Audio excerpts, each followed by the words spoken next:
خراسان د خراسان نوم او څلور مفهومونه. یو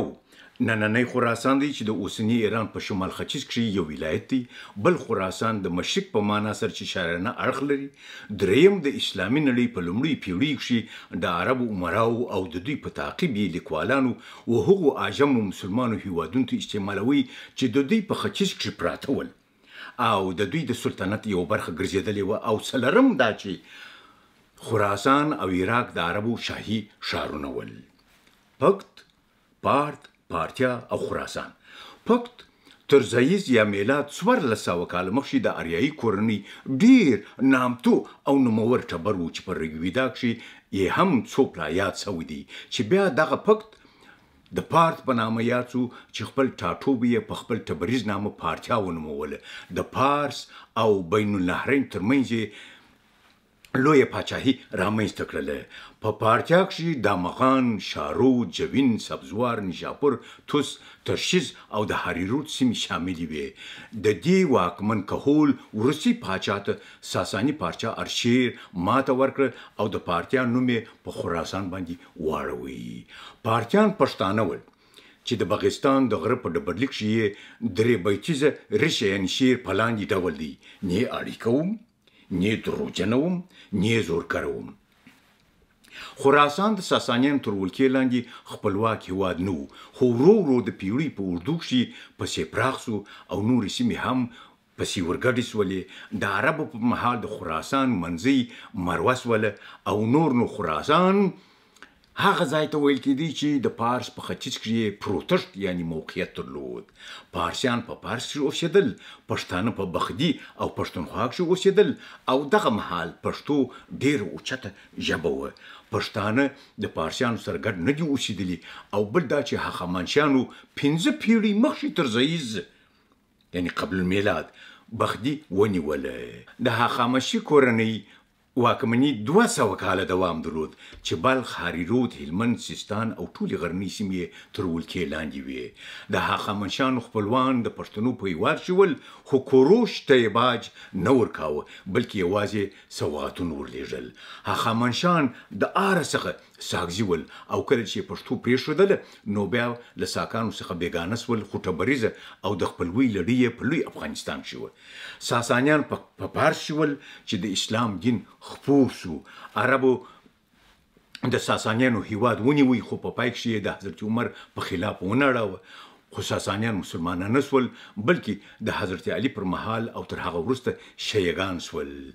آن دا چې د حضرت عمر پر مهال خراسان د ختیځ په معنا کارېدی او کله چې ساساني واکمن یزدګرد وتښتېدی نو حضرت عمر وپوښتل چې پر کومه خوا ولاړ.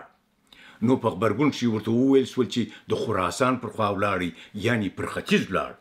کله چې عربو د لویدیځ څخه پر لویدیځ پرمختګ وکړ نو د ختیځ ځینو سیمو ته یې د خراسان نوم ورکړ. د خراسان معنا ختیځ ټاټوبی یا لمرینه سیمه وه چې تر 5مې زیزې پیړۍ وروسته یعنی په اسلامي مهال کښې د یوې پراخې سیمې نوم و. هرات، بلخ، شبرغان، اندخوی، جوزجان، فاریاب، تخارستان، کندوز، سمنگان، بغلان، بدخشان، مرو، نیشاپور، خوارزم او مشهد پکښې ول. خو اوسنی خراسان د توس او نیشاپور څخه ګډ یو کوچنی د ایران ښار دی. د ختیځ سیمو ته د خراسان نوم د پښتونخوا او افغانستان ترڅنګ د اسلامي دورې د 10مې پیړۍ څخه تر 14مې زیزې پیړۍ پورې جبال الافغانیه، جبال الافاغنه، کشور افغان، هدي افغانیان، مرز افغان نومونه یاد سوي دي، مګر افغانستان د خراسان په نامه نه دی یاد سوی. که څه هم ځینې سیمې د خراسان په نامه وې مګر ټول افغانستان سیاسي او دودیز نوم هیڅکله خراسان نه و. آندا چې د فردوسي پر مهال فردوسي د خراسان اصلي او خاص اوسېدونکی مګر په شاهنامه کښې د خراسان له نامه څخه نه غږېدی بلکې د خراسان پر ځای د مشرق لپاره خاور او خاورستان نومونه کار کړی دي. خراسان او عراق د عربو شاهي ښارونه ول چې د همدغه ښارونو څخه یې د خپل زور پراختیا د خراساني پاچاهۍ په نامه خپره کړله او په دې ډول د خراسان اصطلاح یو عمومي نوم سو چې دې لړۍ ته د سامانیانو دلباري ریشانو یعنی شاعرانو لکه رودکي هم کش پسې ورکړ او د سلطان محمود غزنوي د دلبار ملک الشعراء عنصري هم سلطان محمود د خراسان او مشرق پاچا وګاڼه خو په خاصه توګه سره سلطان محمود غزنوي د اوسني خراسان پنجاب او هندوستان پاچا هم و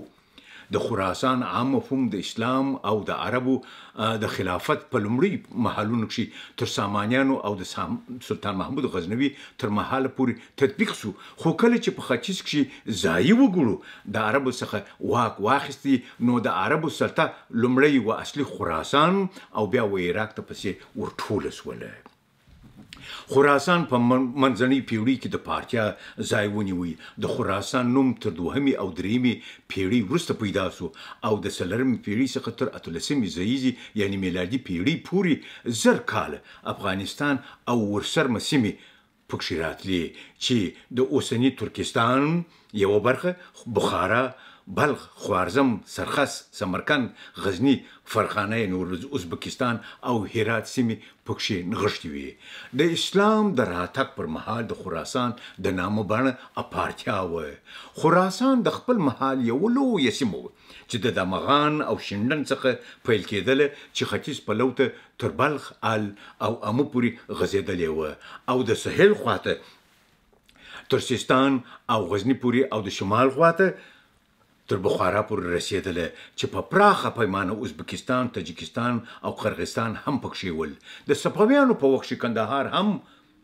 په خراسان کې راتلی او تر هغه مخکې غزنی یې په خپله اویجه کې شامل و تر دوهمې اسلامي پیړۍ راوروسته د خراسانیانو د ملي پاڅونونو سره پارسي د عربي ځای ونیوی اسلامي فرهنګ او فارسي ژبه ډیره مخته ولاړله چې تر عربي وروسته دوهمه دیني ژبه هم سوله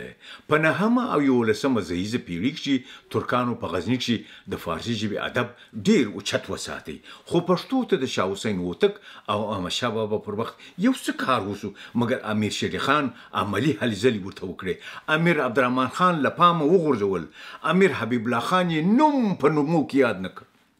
مګر د امان الله شاه پر وخت تر غښتلي پړاو پورې ورسېدله د کړکېشونو او تلسونو له مخې خراسان هغه د خراسان اوسنی ولایت دی چې پر خپل ځای لکه هرات غوندې پاته دی په تبریز تاریخ کې راغلی دي چې سیستان د امو او باسین ترمنځ پروت دی چې تر خراسان لوی دی او وګړي هم تر خراسان ډیر دي اوسنی خراسان د ایران نهم ولایت دی چې ختیځ ته افغانستان او شمال ته ترکمنستان پروت دی له سهیلي خوا په کرمان او سیستان او له لویدیځ خوا په اصفهان او ګرګان پورې مښتې دي او هریرود هم هلته وربهیږي لرغونی خراسان هغه هیواد ګوټی وو چې څلورو خواو ته بلخ هرات مرو او نیشاپور یعنی ایران شهر ول خو عرب خراسان ونیوی او خپل لښکر کوټ یې وټاکي په 1450 زیږدیز یعنی میلادي کې عبدالله د قیس زوی د خراسان حکمران شو په 1455 زیږدیز خالد د کاظ زوی د حضرت علي لخوا د خراسان حکمران شو په 1480 زیږدیز کې عربو پر ماورا النهر باندې لومړی یرغل وکړ تر څو چې قتیبه بن مسلم د خراسان والی شو او ټول خراسان او ماورا النهر ونیول بیا سپاري ساماني او د سمجوري کورنۍ د خراسان سپالاران او حکمرانان شول بیا لپتګین سبکتګین او محمود غزنوي خراسان ونیوی او په غزنی پورې وتاړه بیا سلطان سنجر علاوالدین غوري او بیا د خوارزم شاهان باندې واکمن ول په 1219 زیږدیز کې چنګیز خان د افغانستان لومړنی مغولي پاچا شو د ماورالنهر تر نیولو وروسته یې پر خراسان باندې یرغلونه پیل کړل بیا ګور تیمور خراسان او غور خپل زوی شاهرخ میرزا ته وسپارل بیا د شاهرخ میرزا زوی میرزا الغبیگ د خراسان حکمران شو بیا شاهرخ میرزا خراسان بایسنغر میرزا ته وسپاری بیا میرزا ابوالقاسم بابر په هرات کې اکی یعنی سکه وسکشتله او د خراسان پاچا شو بیا میرزا سلطان ابو سعید ګورګان د ګور تیمور کروسی ټول خراسان، زابلستان او توران ونیول او له هرات څخه یې پاچاهي باندې کوله. بیا په 1455 د ترکمنانو پاچا میرزا جهانشاه هرات ونیو او د خراسان پاچا سو. احمد شاه بابا په 1953 مشهد محاصره کړ او نور محمد افغان د شاهرخ میرزا نایب وټاکی او ټول خراسان د هرات په ولایت پورې ومشلوي. خراسان د شاه محمود هوتک، شاه اشرف هوتک او د لوی احمد شاه بابا له پاچاهۍ څخه د هغه تلمسي شاه زمان پورې د لوی افغانستان یو ولایت و. خو د 19مې پیړۍ په پیل کې شاه محمود درانی او وزیر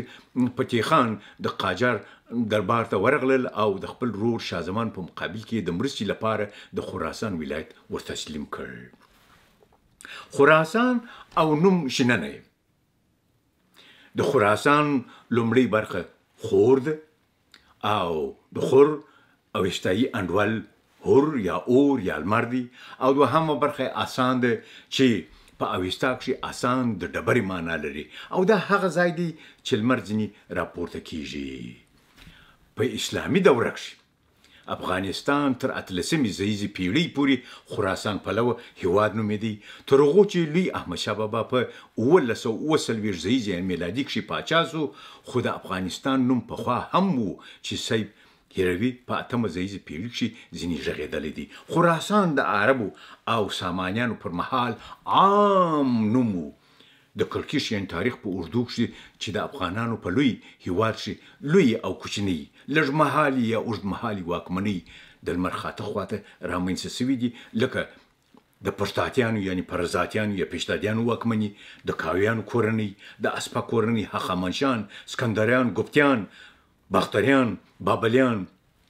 یونانیان، اشکانیان، سکایان، کوشانیان، پالویان، سپین هونان او مغولي ترکان، ساسانیان، کداریان، عربان، یفتلیان، کابل شاهان، لویکان، رتپیلان، نیزکان، پیغوان، سوریان، شیران، شاران، تگینان،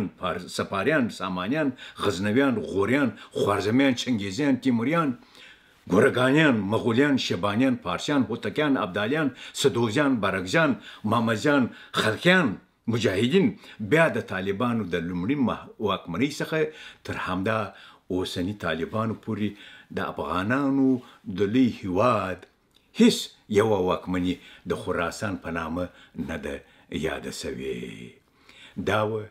د خراسان لنډه پیژندنه او ډیره مننه.